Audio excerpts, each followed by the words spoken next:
Happy Halloween, Daddy. Halloween is upon us, and I find it quite the suspicious coincidence that it's happening in October yet again this year. Something's wrong, I can feel it. Today I'm reviewing a Polish game that is best experienced with Polish voiceovers. Dobra, spierdalamy stąd. Do windy. Does that mean you can't play it if you hail from elsewhere? Not necessarily, you just need to draw out and embrace your inner Slav. We all have him, her, them within us. Being a Slav is a state of mind. Christianism is not only about processions, baptisms, and clean church posts. Christianism is a constant war. It's the little things like smuggling cheap cigarettes across the border. It's the bułka z kotletem or pickling an insane amount of cucumbers, realizing you have way too many of them, then pawning them off at every family gathering for months to come. There are a lot of simulator-type games out there. You have your boring simulators for boring people like truck or farming simulators. And I actually think one of my friends plays those kinds of games. You know who you are, Spexter. Can you see into the future with those? A true simulation connoisseur will, however, be aware of the more sophisticated titles, such as Cuckold Simulator, Life as a Beta Male Cuck, wherein you raise another man's child, work hard, give all your money to the bull, and be verbally abused by your fat wife. Team Sneed, you're doing the Lord's work. Which is an excellent segue into the actual review. What if I told you could step into the shoes of a Polish priest and try to beat another's time at the confessional for just 91 Polish zloty, or roughly around 20 pierogis at a reasonably priced restaurant? Fucking delicious. Welcome to Priest Simulator, an action mockumentary wherein you control Orlok, a clout-chasing vampire who ends up in a Polish village by accident. Gameplay revolves around the following: beating the fear of God into Satanists who come in a fair few varieties. Some charge at you with a bat, others with a hammer that performs an express installation of a firework directly into your cranium, while others still attack you by what I can only describe as squatting aggressively. Satanists drop ammo, experience, and sometimes even holy pictures, purpose of which continues to elude me still. I am sure they do something, I just can't tell you what it is. Could I run the game real quick and find out before publishing the review? I could. To mój drugi egzorcyzm w życiu. Pierwszy podobno się udał, ale czasami powątpiewam. You can also perform exorcisms to farm the elusive black metal used in upgrading your weaponry, which, by the way, consists of a red glove, a blue glove, baseball bat that glows red when you hold down the left mouse button, hammer that deconstructs the Satanist's artillery after a brief gestation period, blue glove but upside down, a holy cross that shoots out blue orbs, a trident but with an extra prong, and a Soviet-made magic wand. Back to the exorcisms, which are fairly easy, even the hardest ones, so getting enough black metal to fully upgrade your kit shouldn't be too time-consuming. You exorcise demons by trespassing on private property and destroying the afflicted's belongings, their wall art, and by redecorating the interiors. All that being said though, there's hardly any point in farming black metal, as the game itself is very easy, so as long as your neurons are at least somewhat doing their jobs, then you'll get on by with dodging enemy attacks, which, depending on the aforementioned neurons and their capabilities, may take a while to figure out. See, dodging revolves around moving to either side of the attacking enemy. You'll figure it out. I have faith in you.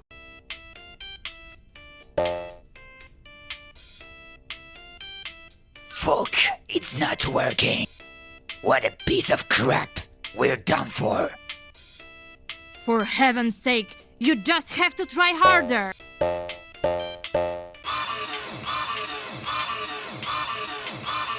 Oops.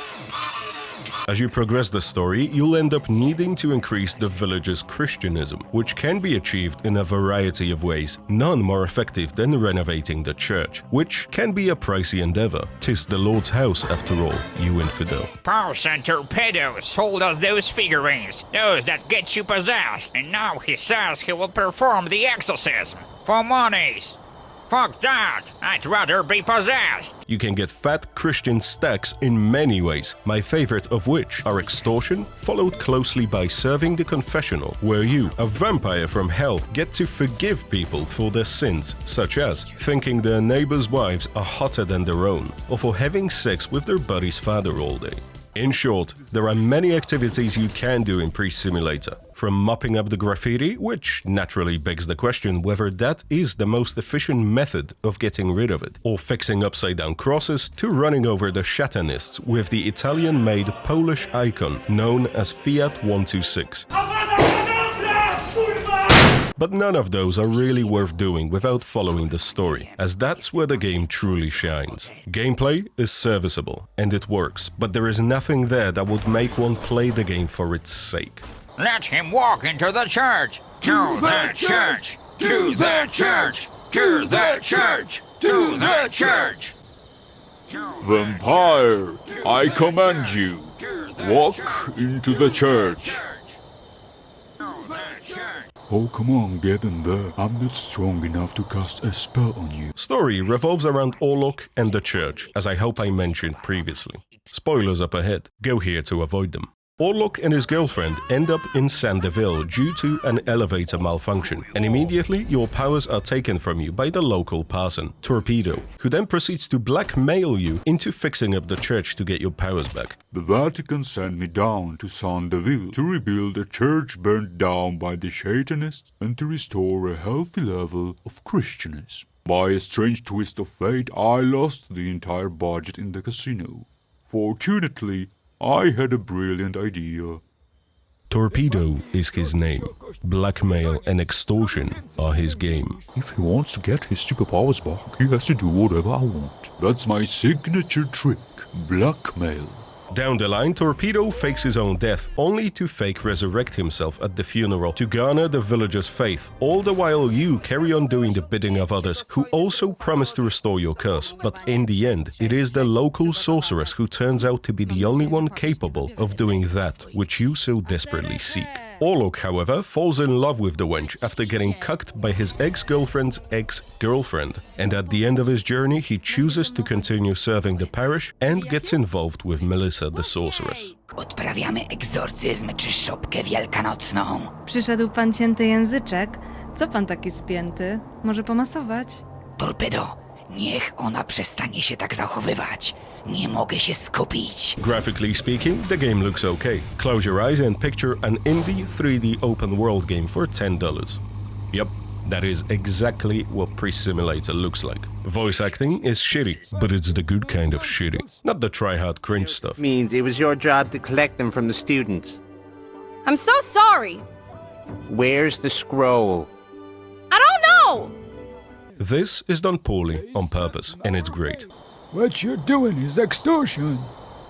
Oh, come on. You think I'm extorting you? Well, exactly. It's the same people voicing the Polish and English versions of the game, and unfortunately, because of the simplicity of the English language, some of the humor gets lost in translation. Polish language, much like the well-maintained female form currently locked up in my basement, is extremely flexible, and as such, it allows for the game's humor to shine. Kościelny, to ja.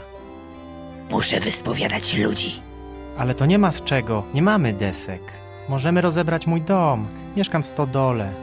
Gdzie ta stodoła? Does that mean you won't enjoy it in English? Not necessarily. Some of the jokes will still land, but I probably wouldn't buy the game if I had an accident involving the left hemisphere of my brain, resulting in me forgetting the mother tongue. Priest Simulator is an early access title, released in October 2022. Probably something I should have mentioned at the beginning of the video. Oops. It was supposed to remain in early access for up to 8 months. Any mathematicians around? Fear not though, Asmodev, the developers of the game, told me they'll be releasing the full game very soon. Having read that, I felt like I didn't gain any new information, so I looked up the definition of the word soon, in or after a short time. That didn't tell me anything either, so I dug deeper. What does short mean? Lasting or taking a small amount of time. So then, having examined all clues carefully, I arrived at the only possible conclusion. The full game will be out soon.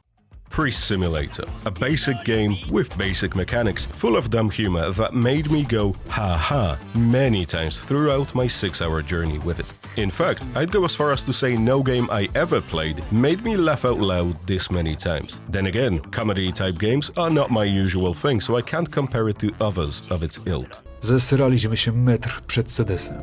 Ta kolejka nigdy się nie skończy. Wamela zagra koncert, Sandeville zamieni się w czarną oazę. A ja jestem uwięziony na wieczność w umyśle zakompleksionego pseudokleryka po 40. Piekło. Piekło. Oho, wpadł na pomysł, że znajdzie alkohol i utopi smutki. In other words, should you buy Priest Simulator? I don't know. Have a good one.